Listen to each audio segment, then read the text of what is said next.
Samajwadi party के सांसद ST Hasan के बयान पर सियासी संग्राम तेज हो गया है। यूपी सरकार के मंत्री मोहसिन रजा ने सांसद एसटी हसन और समाजवादी पार्टी पर पलटवार किया है। मोहसिन रजा ने आरोप लगाया कि समाजवादी पार्टी की सोच आईएसआईएस जैसी है। मोहसिन रजा ने यह आरोप भी लगाया कि समाजवादी पार्टी शरिया कानून लाना चाहती है, इसीलिए उसके नेता बेतुकी बयानबाजी कर रहे हैं। पार्टी के सांसद एसटी हसन के बयान से ये साफ होता है कि ये देश के संविधान में विश्वास रखने वाले लोग नहीं, ये चाहते हैं कि समाजवादी पार्टी जिताओ, शरिया कानून लाओ। इनकी बोली और आईएसआईएस की बोली एक सी है। ये शरिया कानून में विश्वास रखने वाले लोग हैं, इसलिए नाइंसाफी की जो बात कर रहे हैं, तो इन्हें नाइंसाफी जो नजर आ रही है एसटी हसन को और समाजवादी पार्टी के नेताओं को, वो ये है कि बरसाना में होली क्यों हो रही है, सीए का कानून क्यों आ रहा है देश में, धारा 370 क्यों समाप्त कर दी गई कश्मीर से। मुरादाबाद में समाजवादी पार्टी के सांसद डॉक्टर एसटी हसन का यह बेतुका बयान सामने आया, जिस पर मोहसिन रजा ने पलटवार किया है। एसपी सांसद ने क्या कहा था वो आपको बता देते हैं। मोदी सरकार के 7 साल पूरे होने पर कहा कि पिछले 7 सालों में ऐसे कानून बनाए गए जिनमें शरीयत के साथ छेड़खानी की गई। सरकार के ऐसे कामों से जो नाइंसाफियां हुई हैं, उनके चलते ही देश में 2 बार बड़े तूफान आए हैं, साथ ही आसमानी आफत भी आई हुई है और कोरोना के चलते लाखों लोग मर गए। शरीयत के अंदर मदाखलतें हुई हों, चाहे ऐसा कानून बना दिया गया हो जिसमें दुनिया के सबसे बड़े लोकतंत्र में पर्टिकुलरली एक कम्युनिटी को कह दिया गया कि उनको नागरिकता नहीं मिलेगी, यानी कि मुसलमान को नागरिकता नहीं मिलेगी, बाकी सबको मिल जाएगी। तो ये जो नाइंसाफ़ियाँ हुई हैं, उसके एवज में आपने देखा कि हमारे देश के अंदर आसमानी आफतें कितनी आ रही हैं। 10-10 दिन में 2-2 तूफान आ गए। हमने देखा है कि कोरोना के अंदर गरीब आदमी का क्या हशर हुआ है। हम सब धार्मिक लोग हैं, हम ये मानते हैं कि दुनिया का चलाने वाला और दुनिया में इंसाफ करने वाला कोई और है। अगर ज़मीन वाले जब इंसाफ नहीं करते हैं तो आसमान वाला इंसाफ करता है, और जब वो इंसाफ करता है तो उसमें इफ़ एंड बट नहीं हुआ करता। आपने देखा नहीं पिछले दिनों क्या हुआ है, लाशों की कितनी बेहुरमती हुई है, कुत्तों को लाशें खानी पड़ गई, दरिया में बहा दी गई। आपने देखा नहीं कि शमशान घाटों में लकड़ी तक नहीं मुहैया कराई गई, क्योंकि जो हालात हैं इस देश के और जो हाकिम है इस देश के, उनके हिसाब से हमें और ज़्यादा आसमानी आफतों का हमें अंदेशा है। मोहम्मद शबाब हमारे सहयोगी फोन लाइन पर जुड़ रहे हैं। शबाब, एसटी हसन के इस बयान ने उत्तर प्रदेश की सियासत में सरगर्मियां बढ़ाने का काम किया है। बिल्कुल, देखिए निश्चित तौर पर एसटी हसन विरोध करने के स्वर में ये भूल गए कि वो क्या बोल गए हैं, और कहीं ना कहीं उन्हें इस बात का एहसास तब होगा जब ये तमाम चीजें टीवी पर चलेंगी और वो अखबारों में खुद पढ़ेंगे कि उन्होंने क्या बोला है। हालांकि इस पूरे मसले को लेकर के विपक्षी पार्टियों के इस तंत्र को लेकर के सरकार के तमाम जो प्रवक्ता हैं, जो नेता हैं, उन्होंने एसटी हसन पर घेराव करना शुरू कर दिया है। अल्पसंख्यक कल्याण राज्य मंत्री मोहसिन रजा ने एसटी हसन पर कमेंट करते हुए, टिप्पणी करते हुए जो है बहुत तीखी बात कही है। उन्होंने कहा है कि असल में एसटी हसन सरीखे नेता जो हैं वो अपने संविधान में जो है वो भरोसा नहीं रखते हैं, विश्वास नहीं रखते हैं, वो देश के संविधान में विश्वास नहीं रखते हैं। ये सब जो है वो शरीयत के कानून को मानने वाले लोग हैं। इस तरीके की बात जो है वो मोहसिन रजा ने कही है। मोहसिन रजा ने एसटी हसन को उनकी सरकार के कार्यकाल में हुए दंगों को याद दिलाते हुए कहा है कि ये लोग वो भूल गए कि मास स्लॉटरिंग किस तरीके से होती थी इनके दौरान, और कितने दंगे होते थे, कितने लोगों को जो है लोगों के साथ डकैती होती थी, फिरौती होती थी। इस तरीके की तमाम जो टीका टिप्पणी है वो समाजवादी पार्टी पर मोहसिन रजा ने की है। तो सीधे तौर पर एसटी हसन के इस बयान को विवादित ही कहा जाएगा, क्योंकि कहीं ना कहीं ये चीजों को जो है वो दिग्भ्रमित करने वाला है। अब देखिए इस पर किस तरीके से राजनीतिक तौर पर बयानबाजियां शुरू होती हैं। मोहसिन रजा का बयान आ चुका है, उन्होंने एसटी हसन पर जो है बहुत तीखी टिप्पणी की है और सीधे तौर पर मोहसिन रजा ने ये कहा है कि समाजवादी पार्टी ये चाहती है कि समाजवादी सरकार प्रदेश में लौटे, और समाजवादी सरकार लौटे तो उसके साथ ही प्रदेश में शरिया कानून लौटे। और समाजवादी पार्टी के नेता यही चाहते हैं कि प्रदेश जो है, देश जो है वो शरिया कानून से चले, वरना इन लोगों को संविधान एक नई दिशा में अब ये बहस जाती हुई नजर आ रही है। और अब जाहिर सी बात है शबाब कि अब यहाँ पर वार पलटवार का ये दौर थमेगा नहीं, बल्कि यहाँ से बढ़ेगा ही। बहुत शुक्रिया आपका इस जानकारी के लिए।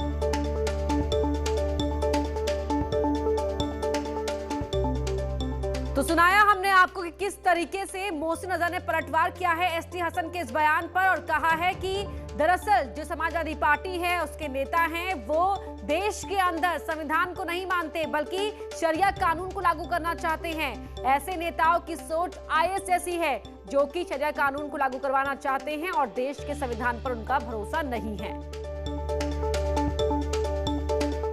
और एक और बड़ी खबर का हम रुख कर रहे हैं लखीमपुर खीरी से है, जहां तिलक समारोह में अंधाधुंध फायरिंग की गई। एक तो कोविड प्रोटोकॉल का उल्लंघन कर तिलक समारोह में लोगों की भारी भीड़ जुटाई गई। फिर जब बार गर्ल स्टेज पर डांस कर रही थी तो इन रसूखदारों ने कई राउंड हर्ष फायरिंग की।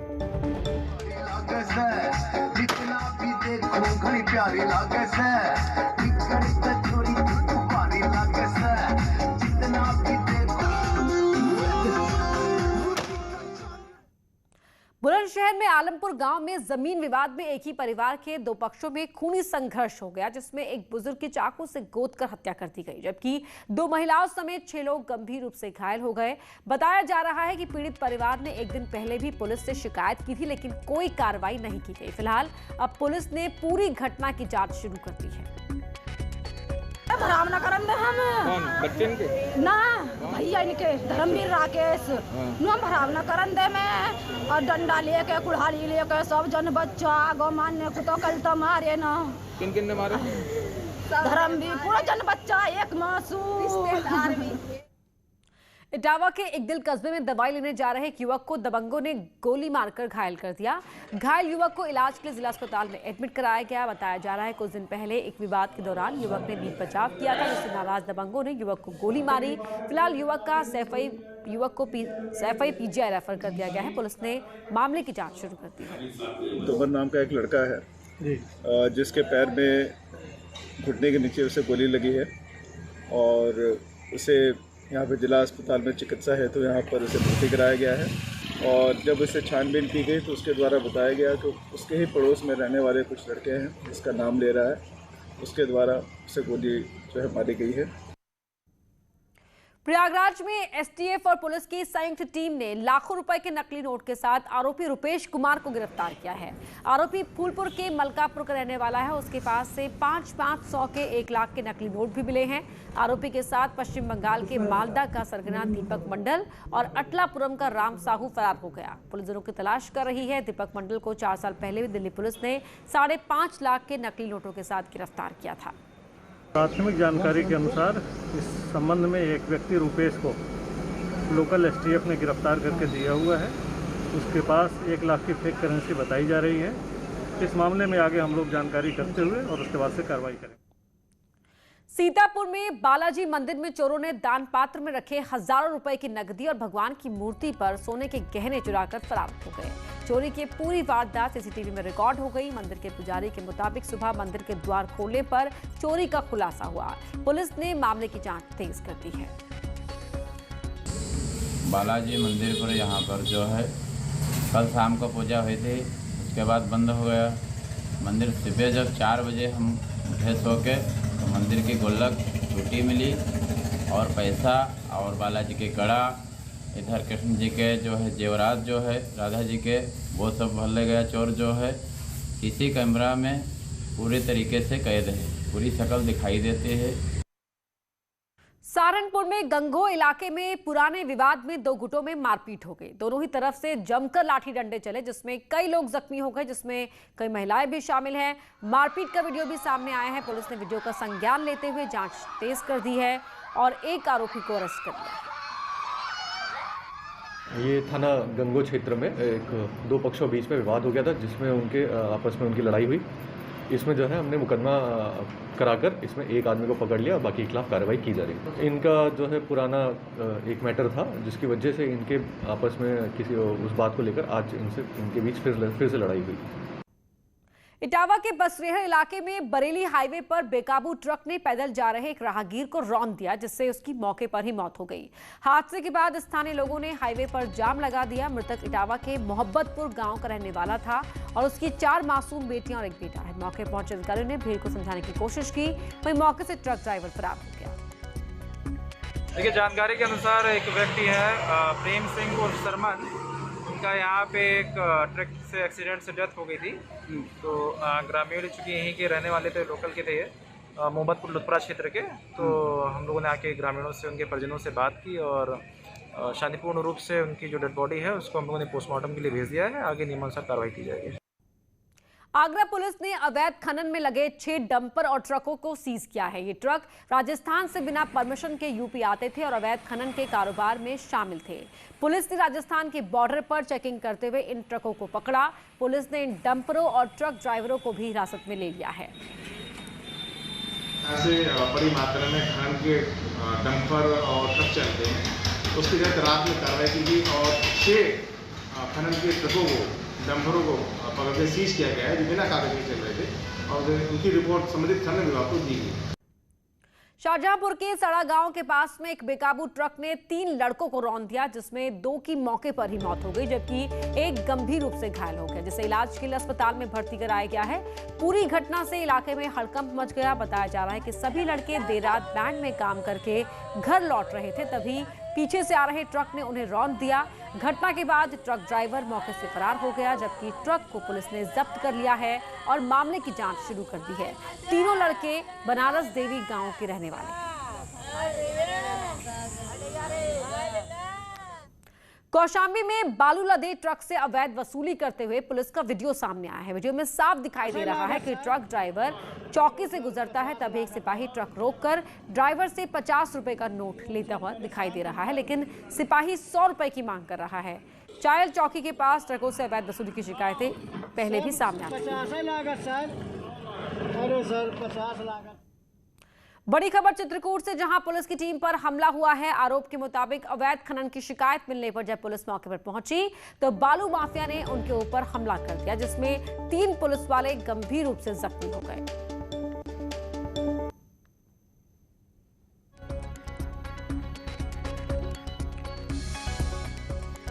तस्वीर आप देख रहे हैं, यहीं पर पुलिस जांच के लिए पहुंची थी और उन्हीं पुलिस टीम पर हमला कर दिया गया। अवैध खनन यहाँ पर होता था बालू का, और ऐसे में चित्रकूट में पुलिस टीम पर देखिए हमला किया गया। पुलिस वालों की मोटरसाइकिल यहाँ गिरी हुई साफ नजर आ रही है। बालू माफियाओं ने ये जानलेवा हमला किया है। 3 पुलिस वाले इसमें गंभीर रूप से घायल हो गए।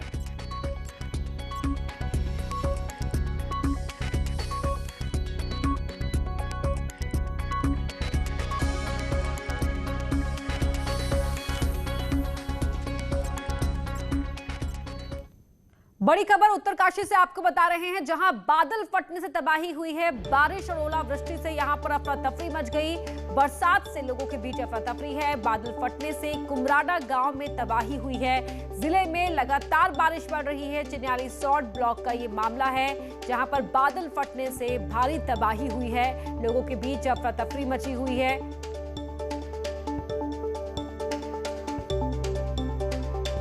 बता दें कि लगातार हो रही बारिश की वजह से यहां पर लोगों के जीवन पर खासा असर पड़ा है।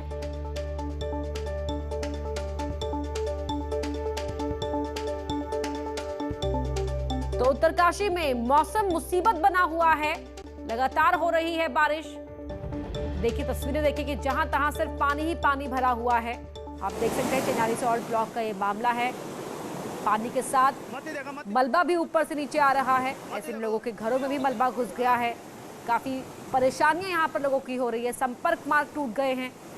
झमाझम बारिश की वजह से ये बारिश आफत बन गई है।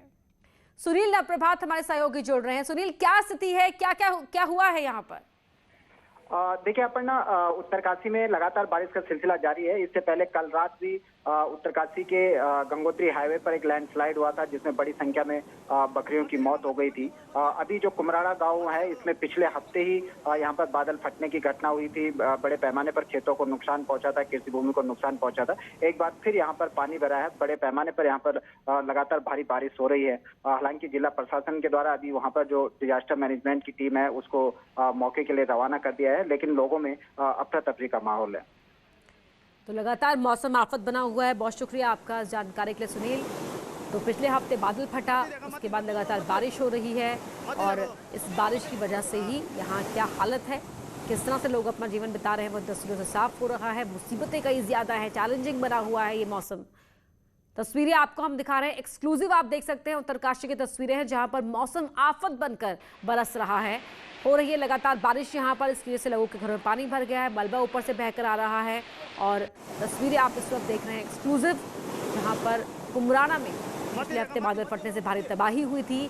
जिले में जो लोगों की जिंदगी है प्रभावित हुई है लगातार हो रही इस बारिश की वजह से। संपर्क टूट गया है, संपर्क मार्ग टूटे हुए हैं। तो ऐसे में प्रशासन पूरी कोशिश कर रहा है लोगों तक राहत पहुंचाने की, लेकिन ये तस्वीरें बताने की किस तरह की अफरा तफरी यहाँ पर देखने को मिल रही है।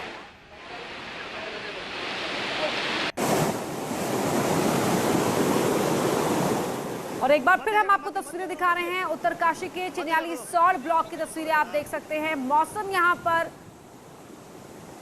परेशानी का सबब बना हुआ है। पिछले हफ्ते बादल फटा था, उसके बाद से लगातार बारिश यहाँ पर हो रही है। इस बारिश की वजह से लोग अपने घरों को छोड़ने को मजबूर हैं।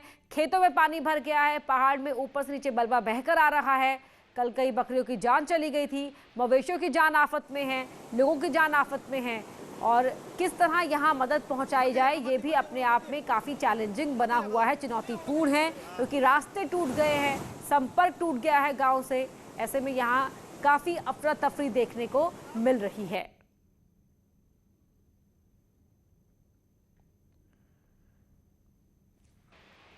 तो जिले में झमाझम बारिश हो रही है। चिन्याली सौड़ ब्लॉक की तस्वीरें आपको दिखा रहे हैं और हम संपर्क साधेंगे अपने सहयोगियों से और मौसम विभाग के अधिकारी से भी जानेंगे आखिर यहाँ पर क्या स्थिति है, आगे कब तक राहत मिलने की उम्मीद है लगातार हो रही इस बारिश से, क्योंकि बारिश ने लोगों के जीवन को प्रभावित किया है। और प्रशासन के आगे भी एक चिंता बनी हुई कि किस तरीके से लोगों तक मदद पहुंचाई जाए। डिजास्टर टीम को भी सूचित कर दिया गया है और कोशिश यही है कि जल्द से जल्द लोगों को सुरक्षित ठिकानों के साथ साथ उन तक राहत पहुंचाई जा सके। और